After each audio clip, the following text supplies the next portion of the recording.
damos la atención al espacio y al caminar al ritmo. Liberamos el espacio e intentamos ir todos al mismo ritmo.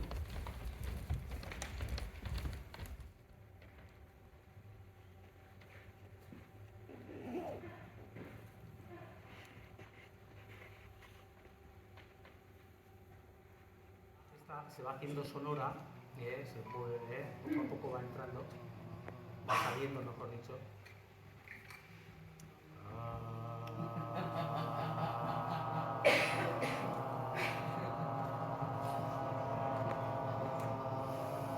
Abrimos los ojos.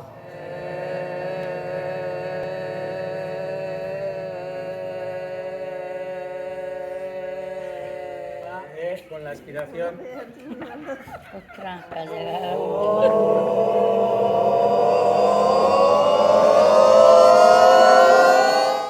Bueno, izan da laburpentxo bat, mostratxo bat egiten dugunarena. Jarraian, ikusiko dezuena, izango da 6 eszena txiki, igogailu batean sortatzen direnak, eta aterata daude liburu batetik.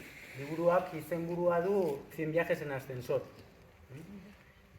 Egilea da Alfonso Zurro. Eta, bueno, espero du gustatzea. Lehenik eta behin, beti bezala, eskerrak eman behar dizkiet taldekoei. Nik esan nuke aurten inoiz baino gehiago inplikatu direlako, inoiz baino gehiago orduak eta arima eta bihotza eta dana sartu dutelako. Horregatik, eskerrak emateaz gain zoriondu nahi ditut, egin duten lanagatik. Gero, eskerrak bai Maribel, Jaione, Pablo, egia esan hemen Saroben lan egitea da etxean bezala lan egitea. Orduan, guretzako da oso eroso, oso gustora gaude, eta lujo bat da, hemen egotea, eta disponibilitate hori eukitzea. Eskerrak ere Antxoni grabatzeagatik, Aitor Regillaga argazkiengatik, Santi Gorrotxategi itzulpenak egiteagatik, eta eskerrik beroenak eta berezienak koreografia bat lantzen lagundu digun pertsonari. Ez dakit dut dagoen, baina ez tiri. Nik eskatuko nuke txalo bero bat berarentzako.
zendagile. Badakizu zer duzun. Ez?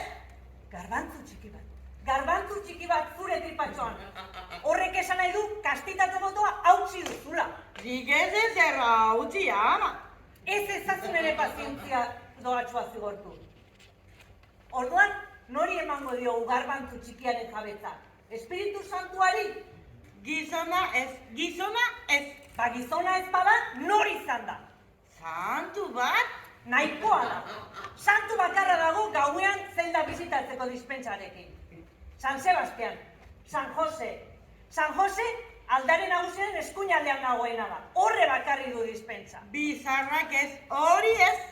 Jakina, horrek ez du garbantzu txikirik egiten.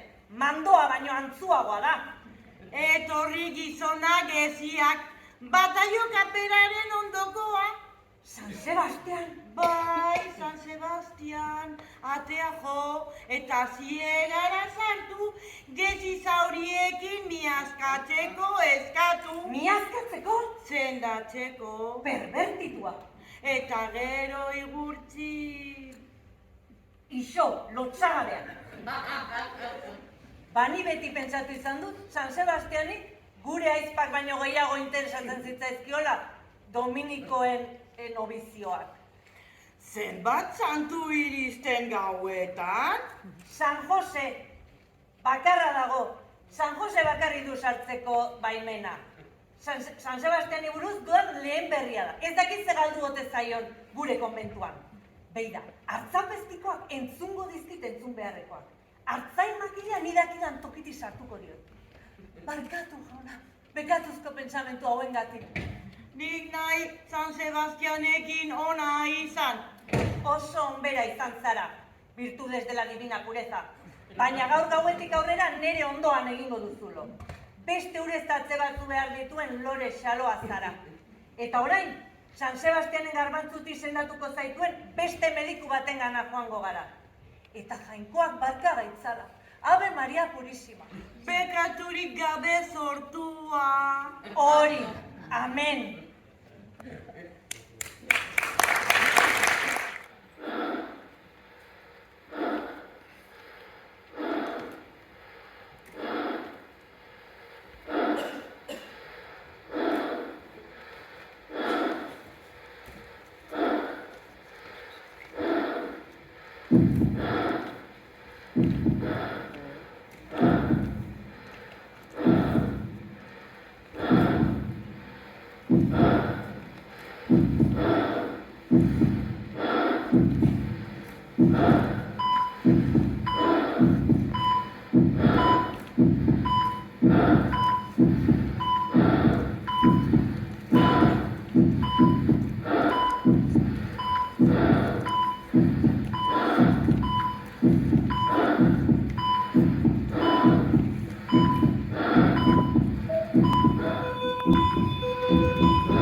Enséñamela. No, No me lo creo. allá tú. Te da vergüenza. No es fácil. Venga, somos amigos. Bueno,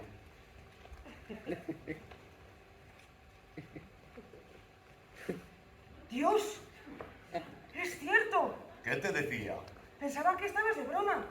Que te referías a un tatuaje o cualquier otra chorrada. Pues aquí la tienes. Una cremallera incrustada en la piel. ¿Y ahora qué dices?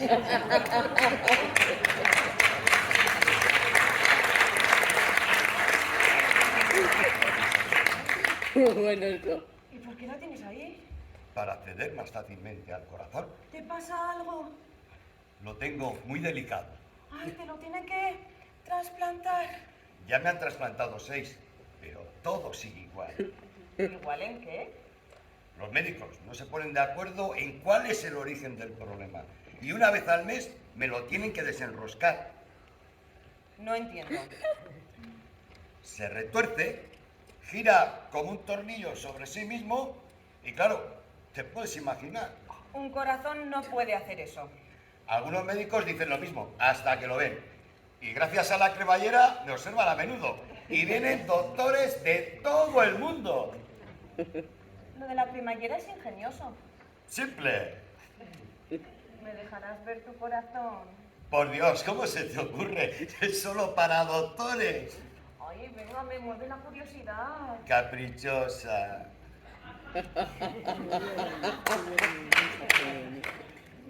Te amo. Si apenas me conoces. Lo suficiente como para enfrentarme a tu corazón.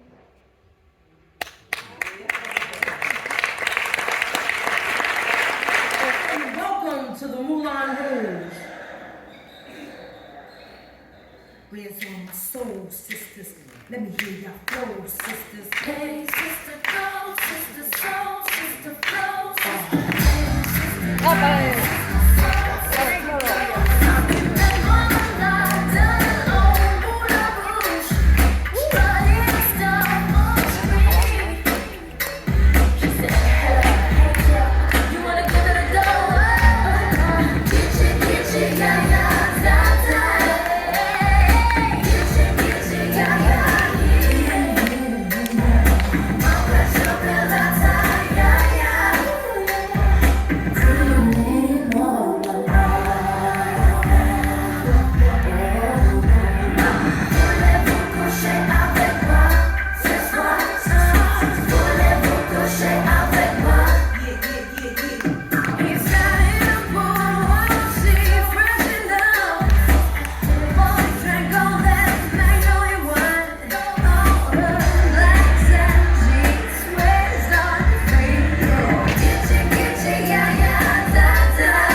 Arratsaldeon, Andrea.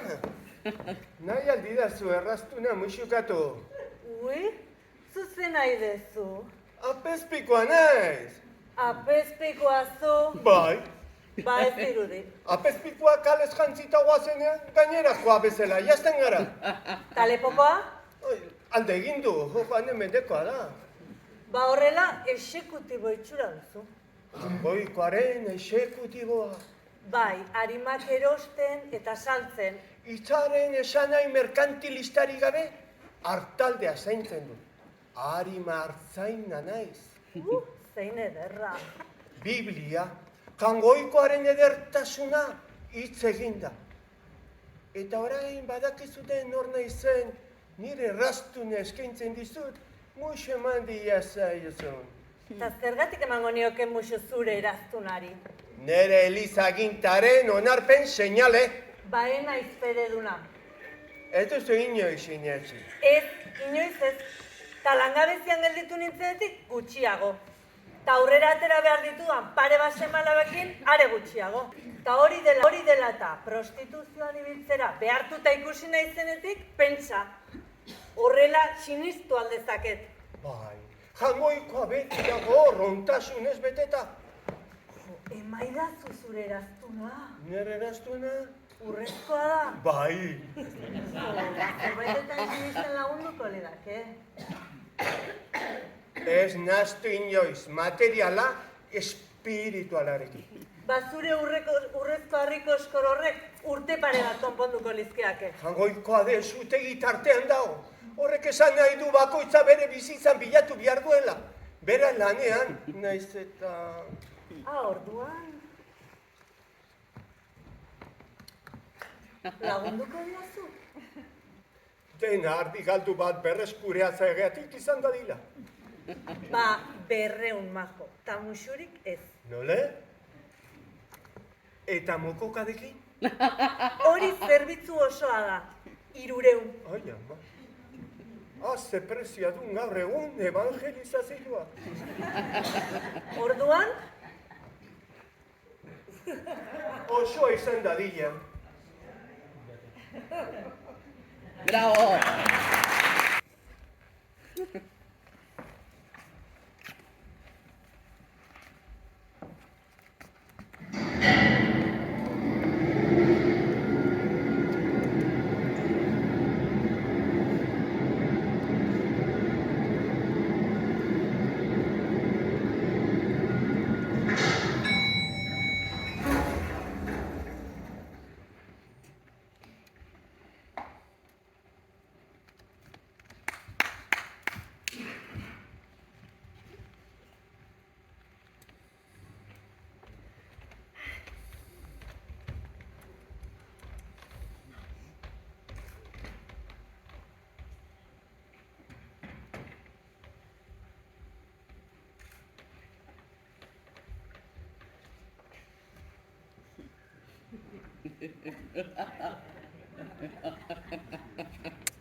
Descanse.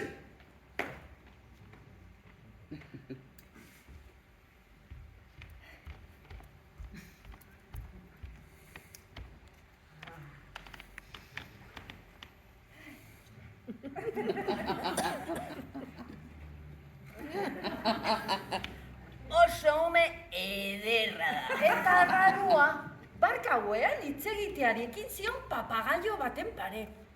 Oso txikia da hitz egiten hasteko. Bai hori zen, bai. Ordura arte zuen ez da txintikera ere zan, eta bapatean gertatu zan. Kakatxoak kendu eta garbitu ondoren. Bere barrabil bikainetan tolko hautsak ematen ari nintzaiola. Plaz! Kakaitzun berriro! Izkeetan hasi zen. Bai, bere baitarako pika pleito batek nahi luken erretolika bota zuen, 10 minutu eten gabe. Mutu eratu nintzen. Oraindik ikaratuta nago. Pediatraren gana daramatea zezaten didan entzutera. Bai. Eta guzti hori, Hankartea ikututakoan gertatu zen? Bai. Koska biloak freskatzen nizkion bitartean, bai. Ea, ikus dezagun.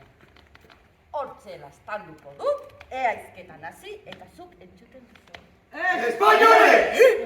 Espainiarrak esan du, argi eta garbi, ama bedeikatua. Ixo, guazen nire gutxikoa.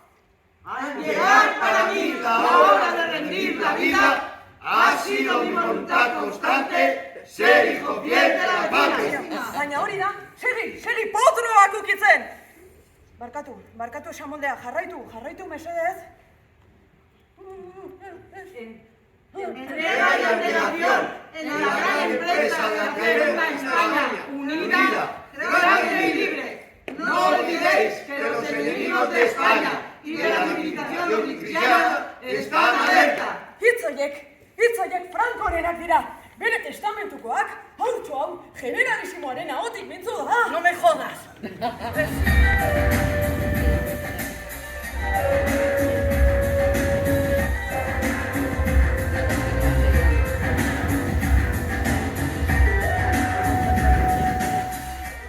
Mira, no importa. Tenemos aquí 2 linternas. Toma una botella de traparín.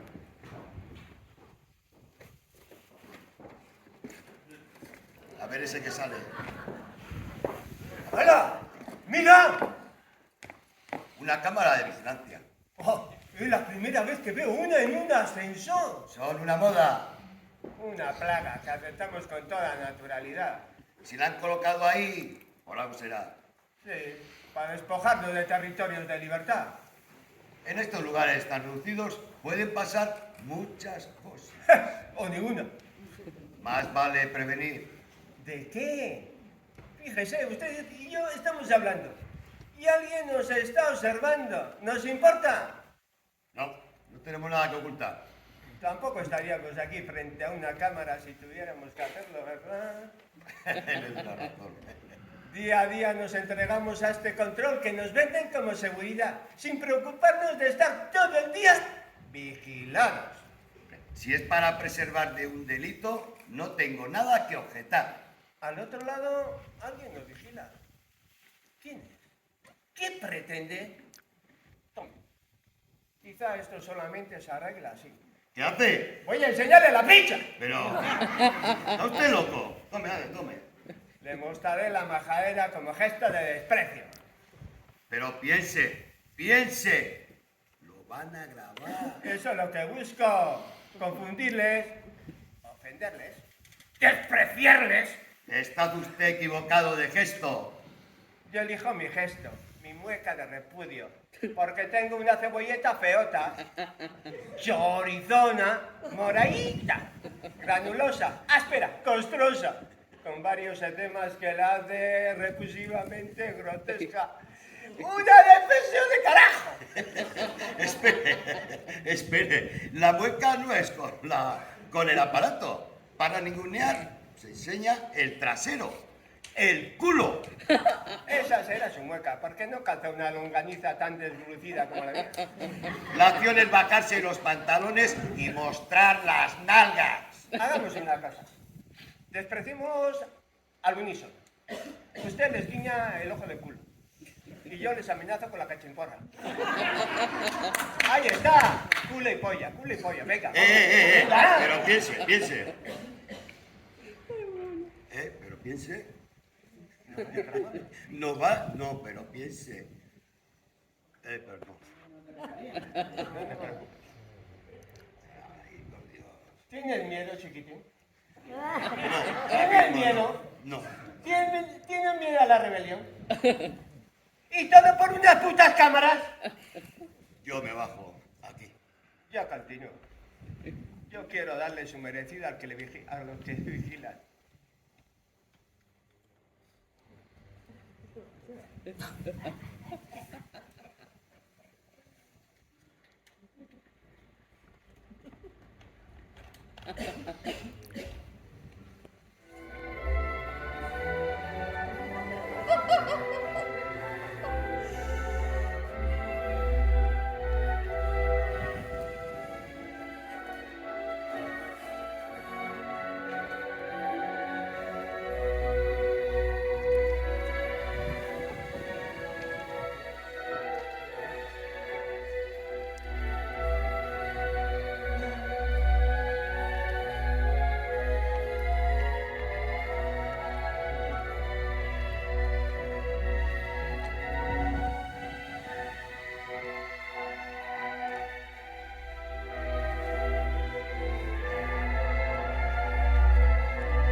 la Virgen. A usted qué le importa. Estoy segura, es este. Si no me dice cómo ha obtenido esa información, no conocerá nada de la visión de Nuestra Señora. ¿Es usted de la iglesia? Del Vaticano. Y dejémoslo ahí. Entonces es cierto, es aquí. Necesito descubrir quién le ha contado el milagro. Solo 5 personas en el mundo estaban al tanto de la aparición mariana. ¡5! Y con usted ya son 6. Eso significa que tenemos un infiltrado. ¿Cómo lo supo? Antes, dígame, ¿dónde fue? Sucedió en este rincón.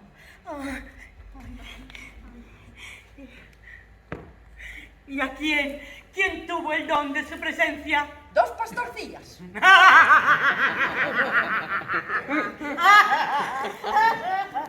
Pastorcillas en esa época. Ellas han asegurado que lo eran. Serán. Los elegidos por la Virgen son siempre un misterio. Y ahora responda usted. ¿Cómo lo supo? Por un hombre que vendía galletitas a la entrada del metro. Las anunciaba naturales, caseras y todas con premio. Él se lo dijo. No directamente, le compré 2 galletitas.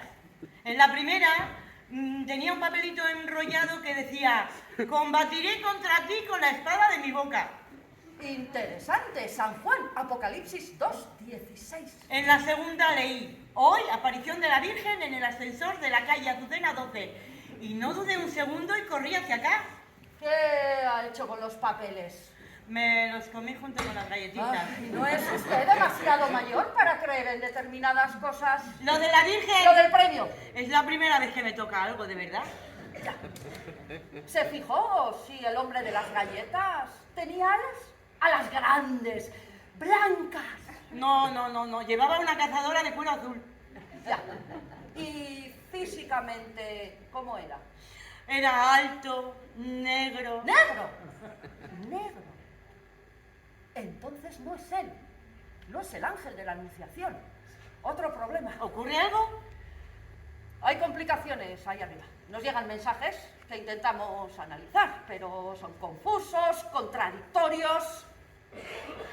Quizá usted ha sido elegida. ¿Pero para qué? Solo nos queda rezar para que no estalle la batalla entre las legiones celestiales. ¡Rece! ¡Rece por la Virgen! ¡Rece por todo lo que más quiera!